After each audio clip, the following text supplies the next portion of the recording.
You're listening to the Coop Homeschool Podcast. This is your podcast for community, humility, and joyful fun in homeschooling.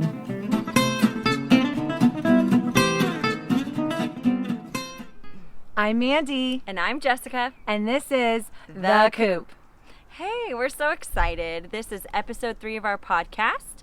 And this one is how to engage a toddler while homeschooling older children. Such a fun topic. Yep, it is. And it's a hard one. We have a lot of moms always asking, what do you do with your little person, while you're homeschooling older kids? How do you get anything done? So this is a good one to dig into, and we might have a little experience in this. So. Yeah, totally. Yeah. Well, and you're in it right now. I am. I have a 2.5-year-old. So you have the best memory of it all between the two of us. Exactly. So let's get started on some scoop on the coop. Mandy, what's been going on with you? Well, we made crystals this week. I have a ring to prove it. Fancy. Yeah, and dipped in gold. Beautiful. Yeah, and we made a necklace, and I'm like, I need the kit just for myself. It is so much fun to do. That's What'd awesome. you do? What was?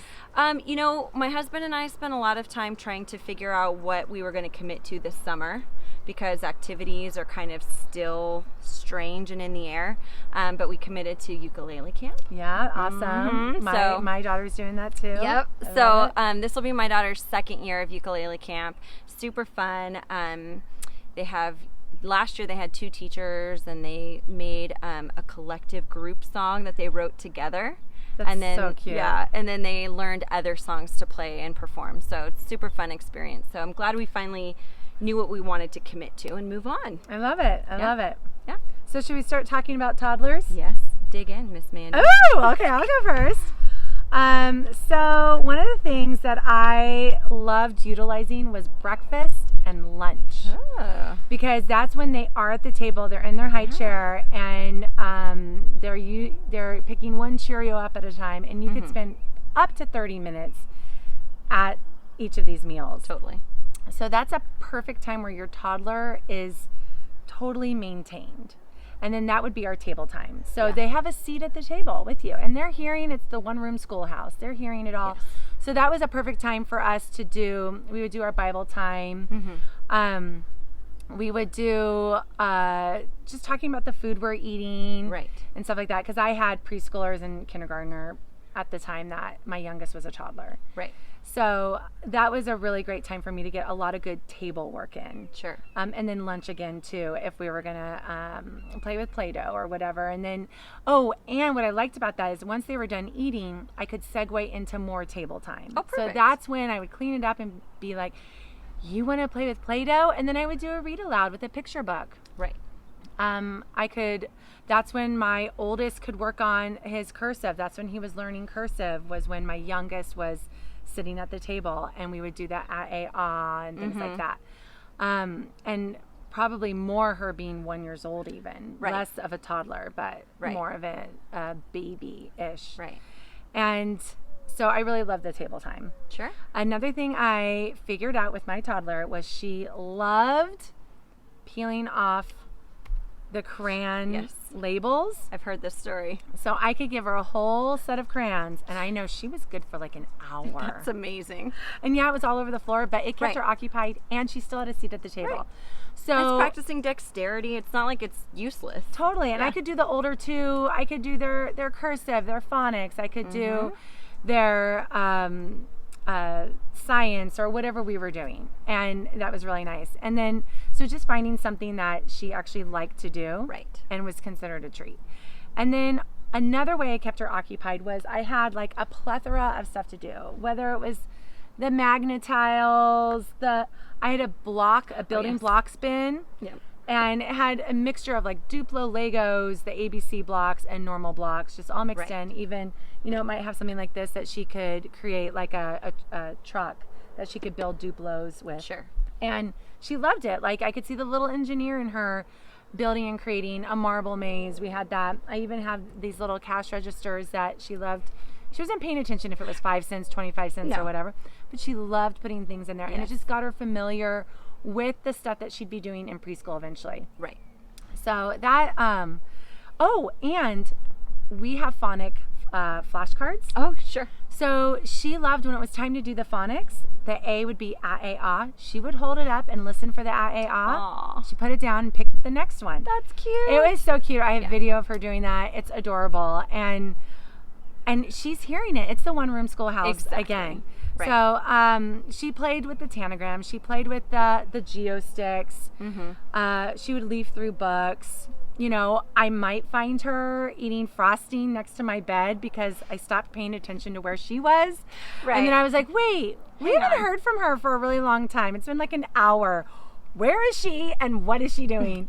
And she had found the frosting, taken off the lid, peeled off the foil, and had her hand in the frosting. So sounds like a toddler. Yeah, and it was just such a funny moment for us. Right. And it's like, well, good thing it's just frosting she's been eating, and her fingers are all together, and then we had like a sensory bin, and she knew the rules. She knew if one of those little lentil beans or one of the little pinto beans got outside the bin, game over. Yeah. So she was very careful to just play within the bin, and then Play-Doh. She loved Play-Doh. She still loves Play-Doh as a 5-year-old. And the reason I'm not mentioning my middle child is because I kind of just grouped her in when I started doing any kind of formal education at all, if you even want to call it formal. She was part of it, and could do the parts that she could do, even as a 1 to 2 year old. Right. But since I have the older two, the third one's kind of just on her own. Right. She was a little bit further away. Yeah. And so can't really participate in all the academic stuff. So that's kind of what I did, and we did a ton of field trips. So we were at Disneyland at least once a week.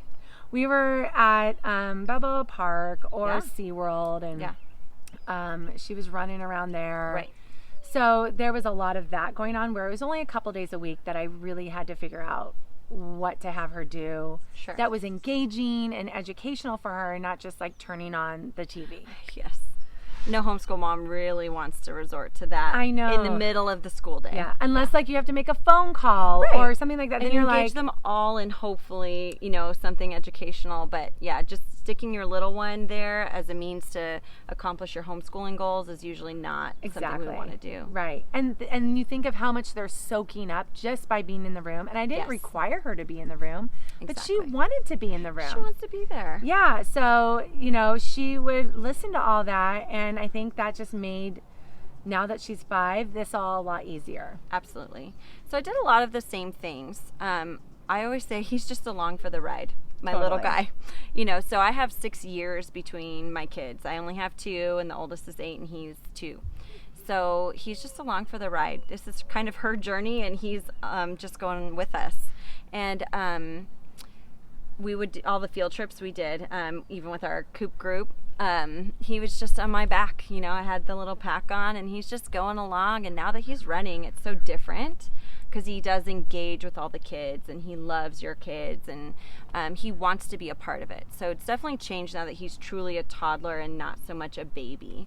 And at home, I don't do a ton of structured school time with my oldest anyway.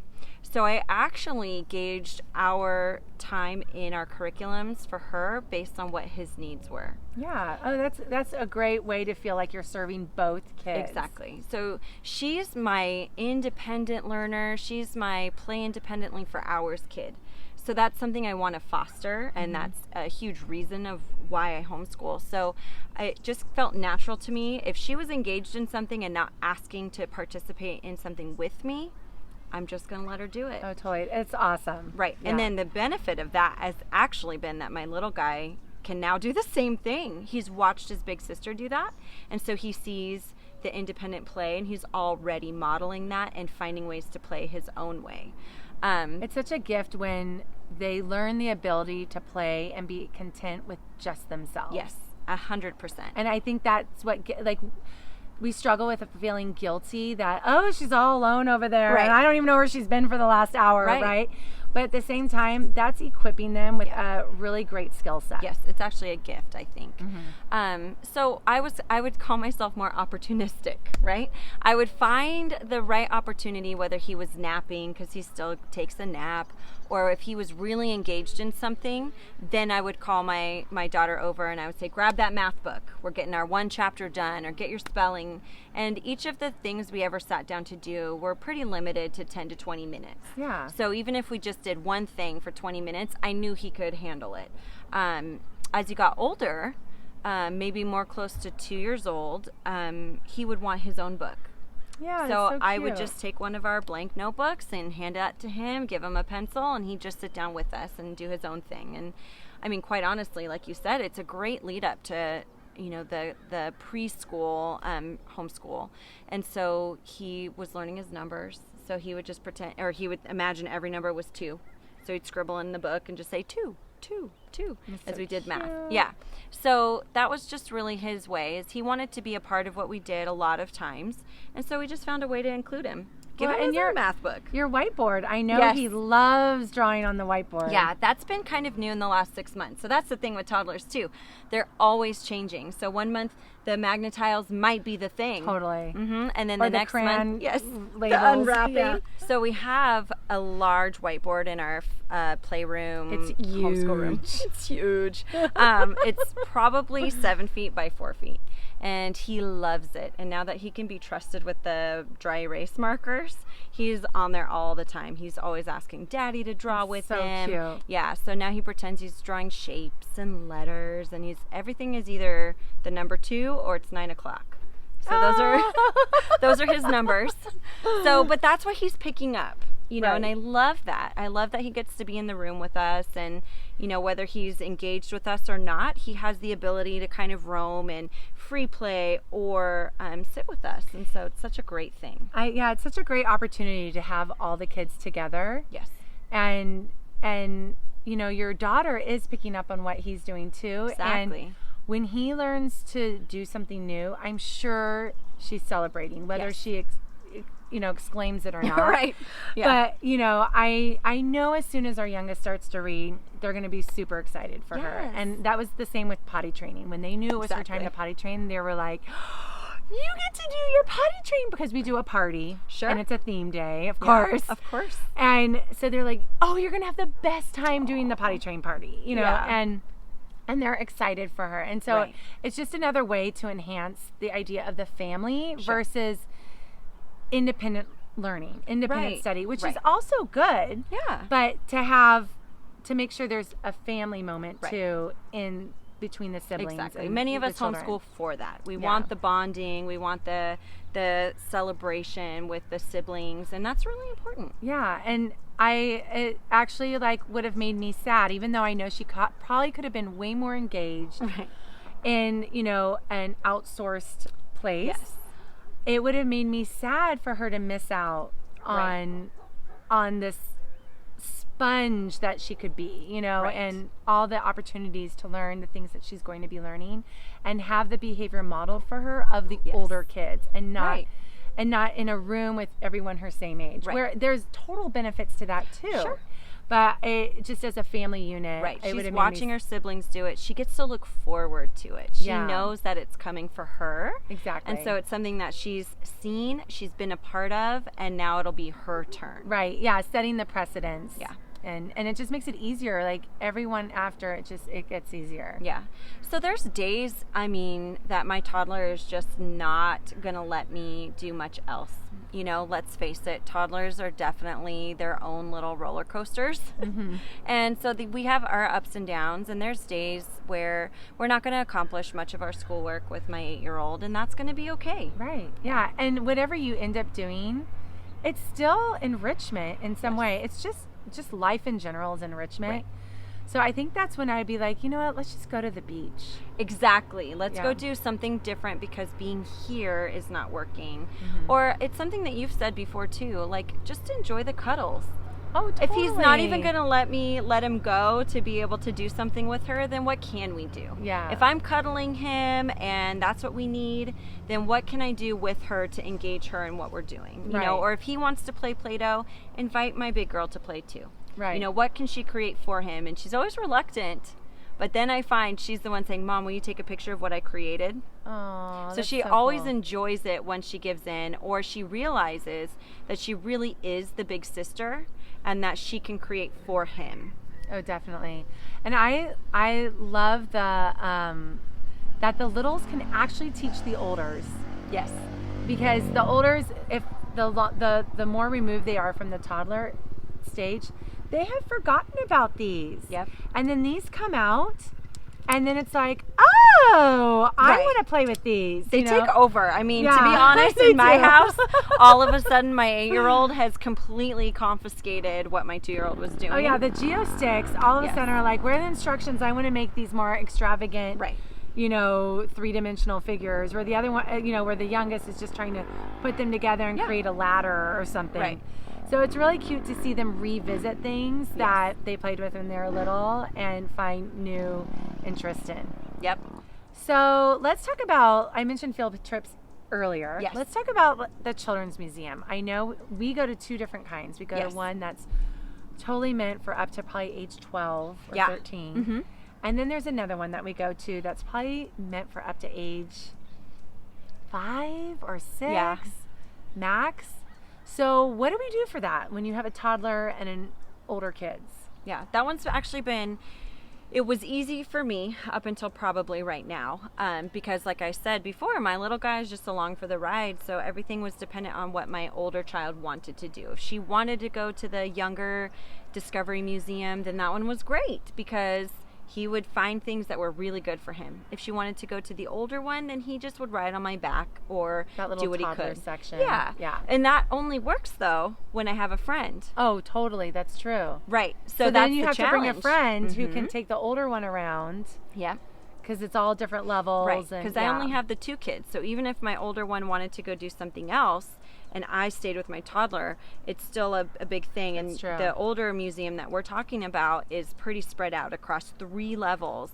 So I can't really just let her go somewhere. Like a giant warehouse. Yeah. Right. So that definitely is a problem, trying to balance what you do for a toddler versus an older kid when you're out at a museum. And so I haven't really done the new aspect now that he's 2.5 of letting him have the priority and having my big girl do it. So what do you recommend? Okay, so what I figured out to do, well, one thing is you mentioned having a friend with you. Yes. So that makes a difference, definitely. And then you can split up. Yes. Which we get less mom time together. Actually, I'm going to say friend time. Yes, We're going to get less friend time between us. But it doesn't fill my cup as much, but it's not always about me. yeah, right, right. But also, I figured out I did not want my youngest to miss out on the younger kids stuff because I'm always gauging to the older. Yeah. So when the olders went to, we had an enrichment academy we went to last year on Wednesday mornings for 3 hours. Right. And so I had a pass at the younger children's museum. Yes.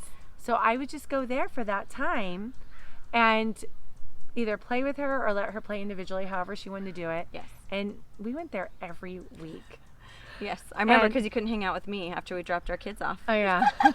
So she got a lot of time there, and I felt like I did it right for her. Like she got that time, and it's really enriching with the little ethnic houses and and the police area and the Lego waterfall and the chickens and the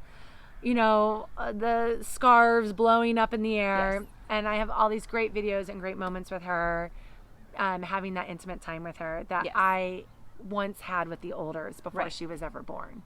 So I really like that. Like if they're involved in something else.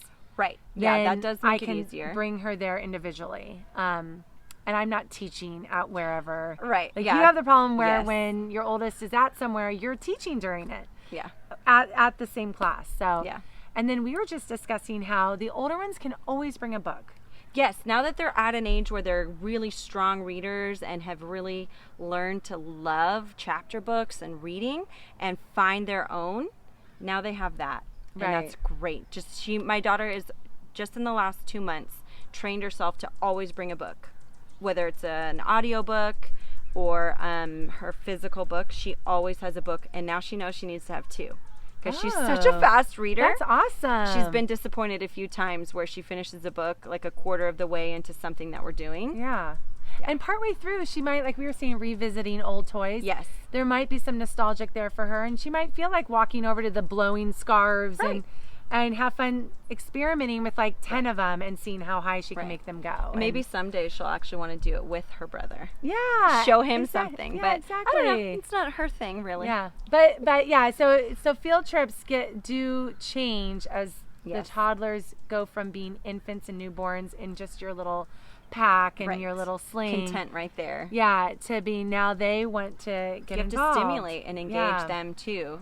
Yeah, that's definitely a big challenge, but those are some great ways to tackle that. And, it's just always a matter of listening to everybody and teaching them compromise. That's a big life lesson for all of us. I know. Yeah, exactly. Yeah. And there's some kombucha there. I'm in. Exactly.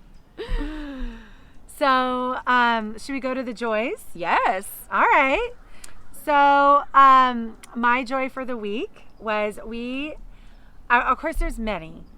But we had some friends over today that we haven't seen for a while, for fun. 3.5 months or however long it's been. And it's really hard to get my kids to practice. Not hard, but just they don't want to practice piano. Right. They're not into piano, but that's a non-negotiable in our house. Yeah. But my joy was when our friends were over, out of nowhere, my daughter is just walking by the piano and she sits down and plays London Bridge is Falling Down. And it's like... Cute. I knew it was because she was proud of what she could do. Right.